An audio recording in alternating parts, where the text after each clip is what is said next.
Oh, I forgot. Anyway, they have an airport and it comes right over to I-10. Yeah. Oh my, okay. The Yeah. plane, you know, if you're in a convertible, you have to duck. Yeah. Well,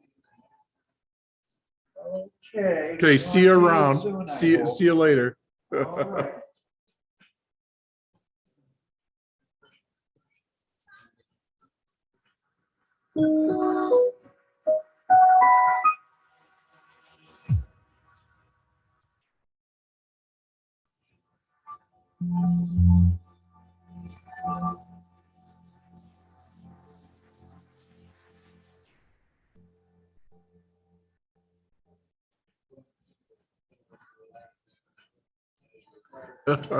I think we're live now. Hey, Scott, that's how you cool. doing, John? Hey, Yep. good to see you. Great to see you too. So you drove out for Alcon 2022. That's right. Here we are in Albuquerque. I'm Right. 100 miles away from my home, Oh wow! which is, of course, I live outside of Magdalena, which is the smallest, well, no, the closest village to the Very Large Array radio telescope. Okay. And I was going to say the smallest village. No, it's not the smallest, but it's nice. It's rural New Mexico is nice. Rural. Because yes, things are still possible out there. Oh, that's cool. That you just couldn't do many other places in this country. From the astrophotographs you've shown me from your site, it's incredibly dark. You know, you've got the Lyceum there, you know, so it lets you live your lifestyle. Well, yeah, which right? which is quite casual, as you could maybe, you know, my presentation speaks for itself, but things are affordable. And you mentioned the Lyceum. I by dumb luck, must have been about 8 years ago now, had a chance to acquire a building on Main Street. Okay. And probably nowhere else in the country than rural New Mexico could I have ever aspired to acquiring a building on Main Street. Right. But see, when Main Street isn't necessarily paved, see, It's still, yeah, are you kidding me? It's still like a dirt road. Well, yeah, in front of my place. So only a certain length of it, you know, is paved. It's paved in front of the marshal's office. But if you keep going south another 800 feet, by the time you get to my place, man, it's not paved anymore. And occasionally there's a loose donkey. Once in a while, it's a treat. That's cool. But I don't have to wait for one, because we have one at home. You have donkeys at home. Only one. Only one. Okay. But we have a horse and we have a sheep and 2 goats. 2 goats. And yeah, so this is rural New Mexico, but there was a building that was unoccupied, and it was a former high school theater gymnasium that was built in 1936. And so it's big. Oh, it's huge. It's 7,500 feet. Wow. Well, if an entrepreneur like you had it, you could probably do something creative and insightful in a business way. But a guy like me, it was a place for me to finally unpack and unload some of the astronomy junk that I had accumulated over a course of lifetime enthusiasm. But your junk is not just junk. Well, but it's really amazing I had some cool stuff, and I had more books than a guy ought to have, and I had some very neat historical telescopes. Right. And some small, but some big, because it's these things become white elephants to institutions sometimes. Oh, yeah, because they don't know how to take care of them. Yeah, so it's interesting. But I had a chance to get this building for really almost nothing. And I turned it into a workshop and an environment. It was basically like a basketball gymnasium, but with a stage and everything. And the roof was good. And it was nearly free. You'd be surprised. Okay. But I got it legally. without debt or anything. Right. And anyway, then I began bragging to my many, many telescope friends how I have so much space now. I can spread myself out. Right. I can get some bookcases and kind of get all my books out of boxes Right. and actually get them shelved. And I've got a lot of friends like this, and some of them, they retaliated against me when I would tell What do this you story. They said to me in reply, okay, John, you have, and I mean, this is true. You have all that space. Okay. Therefore, I am going to give you Bequeath. all of my stuff. Not yet. And it is really true that when you go to this place that I've now named, I'd call it the Astronomical Lyceum, Okay. and it is something of a museum. Yes. But I would say most of the things that meet your eye when you go in there now have actually been given to me. And that this was not some strategy on my part. I did not see this coming. Yeah. But it's interesting. It's So serious. it's not just your friend's astronomy storage center. No. It's You're when now curating the stuff. when people like us really love some of these artifacts. Yeah. When you realize your time is approaching, when it's not going to be convenient for you to take care of this beloved stuff, you don't necessarily want to flip it on eBay. You Right. want to find, it's kind of like in a pyramid scheme where they try to find a bigger fool, okay, to buy something. Here, there's no money exchange, but they're just trying to find a bigger fool who will love the stuff and maybe take care of it for the next step of stewardship. Sure. Okay, but seriously, I have amassed unexpectedly a collection of artifacts that to me are incredibly cool, and many of them surprisingly historic. Maybe unique in the world. Oh, truly unique. Right. One of the things that I just acquired, Annie Cannon nowadays is illustrated in Like almost as in any jump cannon. exactly. Okay.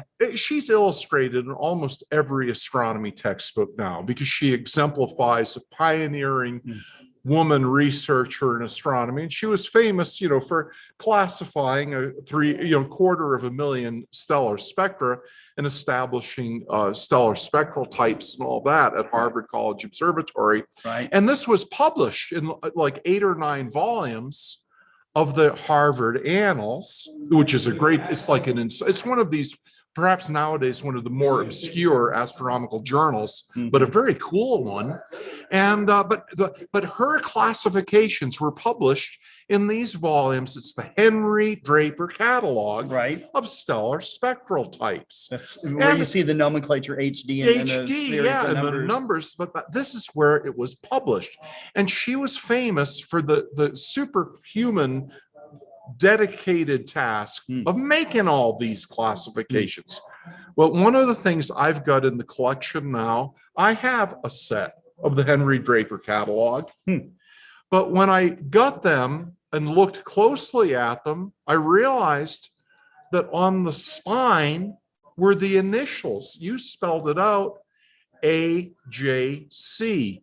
They were her personal copies. Yeah. Okay. Now that's very cool. It's just cool. It's cool. That's now, very cool. Is this science? No, it's not necessarily science to like glob onto astronomical curiosities and artifacts. But there's something to be said about the inspiration that we can derive from being up close to having like a show and tell experience with some of these artifacts that were personally associated with heroic figures. Right. And then that makes me feel like we can almost, when you hear about Annie Jump Cannon or some of these, George Ellery Hale or some of these people, it's almost like they're like mythical figures into our minds. But they weren't, they were real. And, it really wasn't so long ago.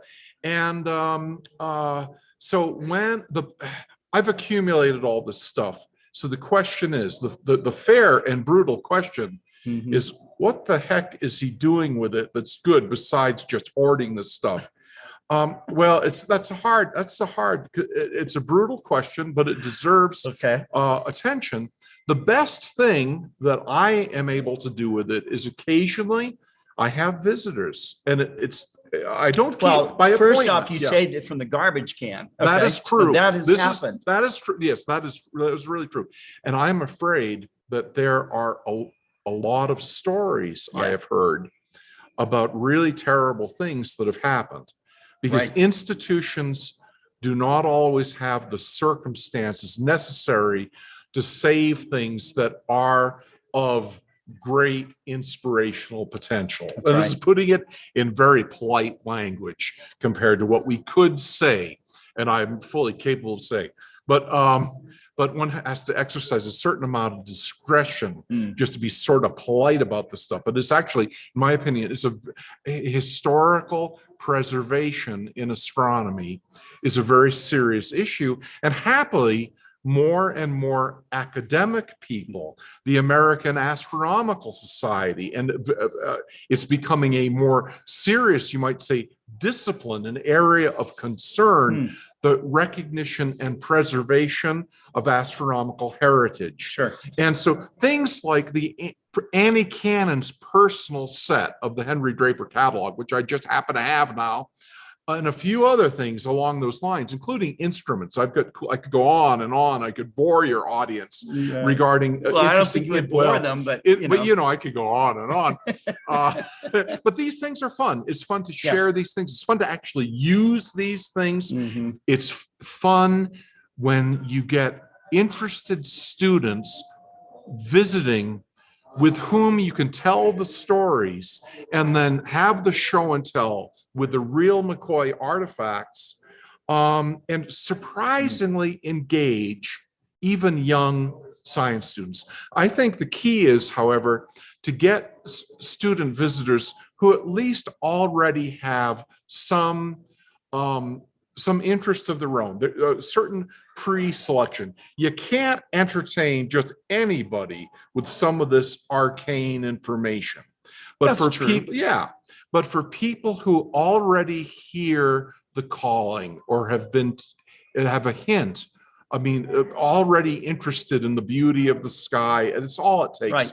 You get those people in there, young people, or they don't have to be young, but people who appreciate these arguably heroic aspects of what has gone in to getting where we are now in our knowledge. Sure. We can be confident. Sure. We can be confident of so many things about what we know of the mystery of the sky, and we can really admire these things. So the people who made it possible are not mythical. They were real. Right. And we can read. When you see a book that's got a signature or something like that, and it's cool. It's really cool. That makes it live. It was very seeing some of the stuff that I've seen at Matt Wilson, stuff that I know that you have. I have a couple of things. Of course, it lets you understand the stepping stones of that, and gives some gravity to it that is tangible, real, personal, and I think that the inspiration that you can get from that is really important. It turns out there is a conference coming up at Caltech. I think it's in September, and it is the nth in a long series of conferences that are related to specifically inspiration in the history of astronomy. I had no idea. And they've run these. They've been international, and so it's scholars. It's very multidisciplinary, but people who recognize the particular inspiration to be found in in everything that's gone into astronomy. And so I'm really which organization does this? I'm a little embarrassed that I can't quote the name more accurately. Spontaneously we've got together like this. On Caltech's website, maybe. Yeah. Okay. It's it's but there really is just the fact that is happening nowadays. Sure. Because not so long ago, the importance of historical preservation was not so generally recognized. The good news is that the importance of preservation and taking inspiration from these things, this is becoming just better recognized than ever before. That's great. And I like that because sometimes stuff gets lost because people don't understand. Absolutely. So I think of China at one point in their not so distant history destroyed antiques and artworks and stuff that were thousands of years old. Terrible. Because it was kind of like things, that. That was out with the old and with the bad things happen. But even in China today, you see them going, wait a minute. We understand now the value of this stuff. And people are coming they're around. starting to preserve it. So, more people are coming around, but a particular concern I've had, especially in the last year or two, one of the reasons I've become so enthusiastic about some of these historical things is when I was young and had lucky enough to walk into a university library and go to the QB section. QB is the code for where the astronomy stuff was. Right. And in a good, old school library somewhere, it was just a wonderland to discover the breadth of the literature in an astronomy library. Sure. Now, the thing is, with the passage of time, librarians cannot afford, they don't have enough space to keep everything. So some of these historical things that were so charming to me as a student, I get to experience them. They weren't in a rare book room, but I could walk in. I'm talking about schools where I wasn't even a student, but I was interested enough to be a frequent visitor and check out these things, discover some of these things. And it was in a circumstance like that I discovered specifically the old magazine called Popular Astronomy. Okay. Popular Astronomy was like the Sky and Telescope before Sky and Telescope. Popular Astronomy started publishing in the 1890s. And went to 1951. Now, Sky and Tel started in the November issue of 1941. So there was a little bit of overlap between the last 10 years of Popular Astronomy and the first 10 years of Sky and Telescope. But if you have a chance to discover a bound set of Popular Astronomy, and E.E. Barnard was publishing with his photographs and drawings and Popular Astronomy. And when all his latest findings, drawing of Saturn's rings or something, or when some of the coolest early American observatories were being built and dedicated, where are the cool old photographs and the dedication celebrations being reported upon in 1910 or something? Popular Astronomy. The first light of things. And so I grew up in Massachusetts and New England, and there are a lot of cool old college observatories in New England. But you could read about what it was like when they were brand new. I found those kinds of stories very captivating. I mean, I was always interested in the surviving observatory, the telescope. There's a 12-inch refractor at Brown University in Providence, Rhode Island. And I didn't go to Brown, but they eventually gave me keys to that place because I was persistent. And that's not the only observatory you got keys to. No, not really. John Briggs, if you don't know, I mean, all these amazing observatories, John knows about the instrumentation. He knows how to repair the instrumentation. If you have a antique telescope, you've been with the Antique Telescope Society for a long time. Yep, it's a nice, wonderful group. Yeah, yep. This guy right here is a gem in the astronomical world. Well, if you've been interested in something for a long time, getting sort of long in the tooth, then you get a reputation for it, no matter how ridiculous these things are. But it is true that I really love the historical instrumentation, the workmanship in it. Yeah. I've spent enough modest time in a machine shop to be appropriately humbled when I look at some of the artistry that that is really just truly masterful, mind-boggling stuff. And I have instruments in my own collection now that really demonstrate that. And anyway, the point I was trying to make was that I fear it's common that we are losing astronomical collections because librarians have to make a very difficult choice what to keep or what to if it's scanned, you don't really need to keep it anymore, is what they might argue. It's a rational argument, right? But if I had only had scans of Popular Astronomy magazine, I wouldn't have been able to pull the whole volume off the shelf,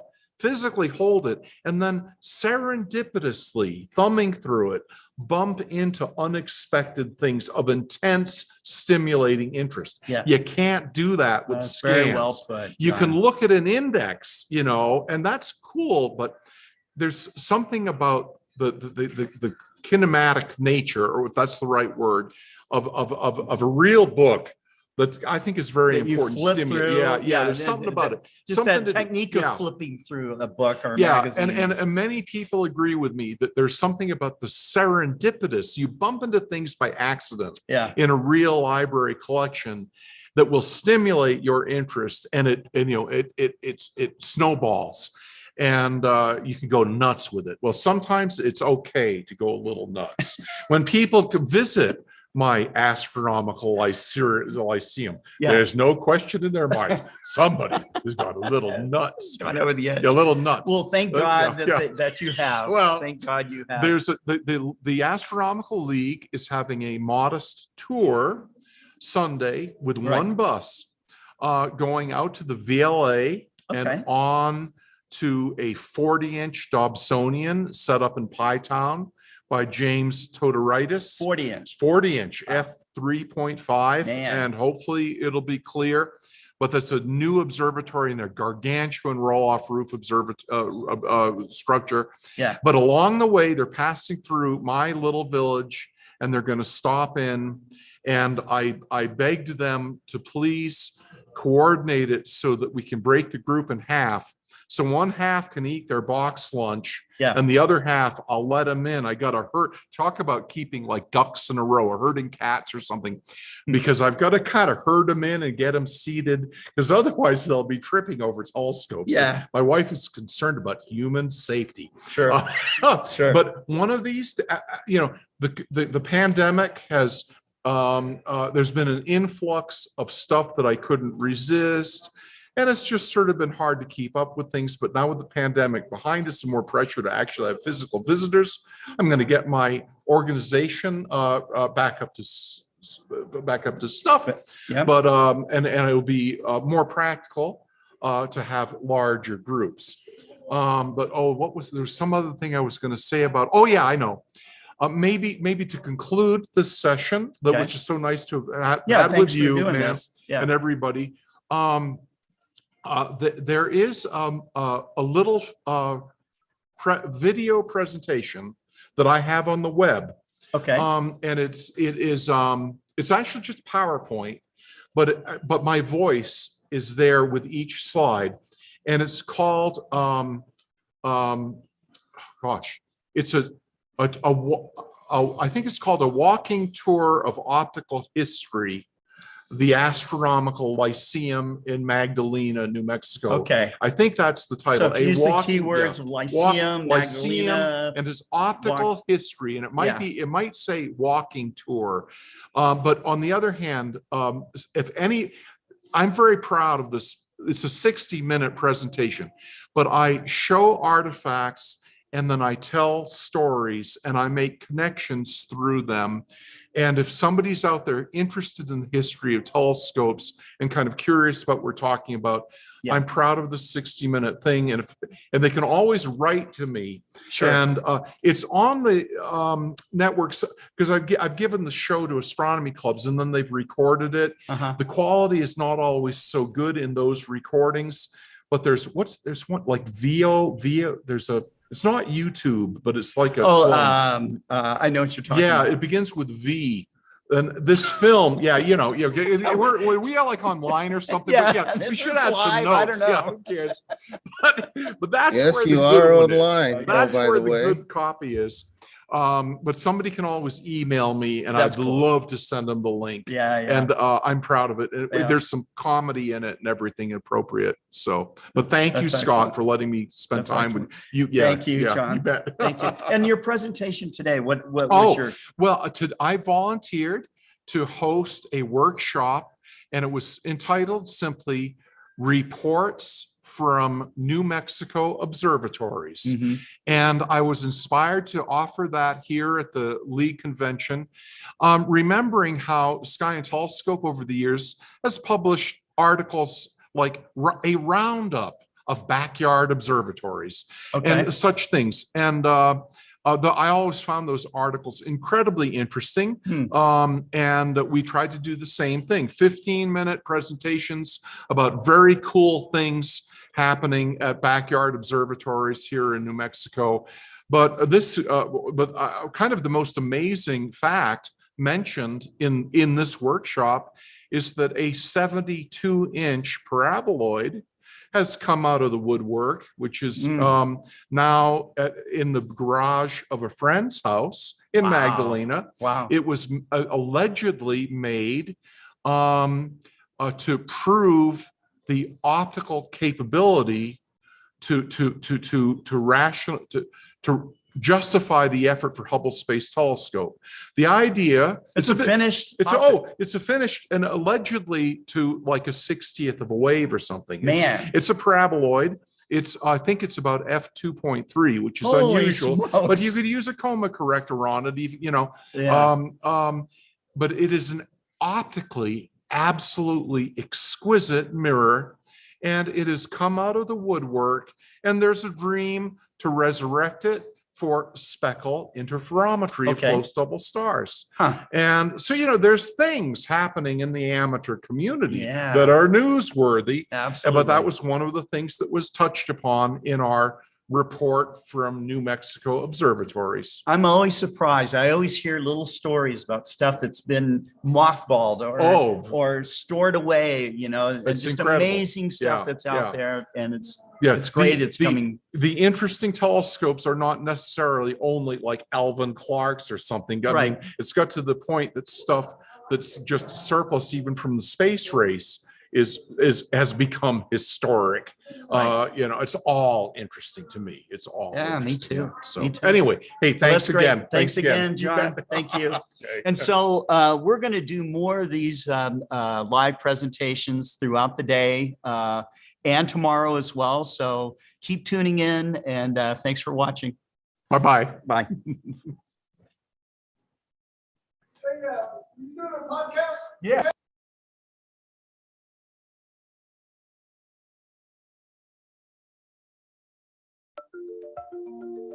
The Heliophysics Big Year is a global celebration of solar science and the sun's influence on Earth and throughout the solar system, and we want you to be a part of it.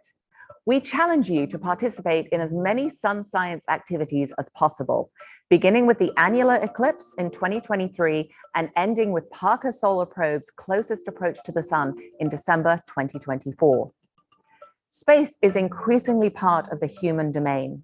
By studying the sun's influence in space and its interactions with planets, we learn how to better protect astronauts and robotic missions from space weather, and to develop technology that protects the very infrastructure we rely on here on Earth, such as power grids and GPS signals.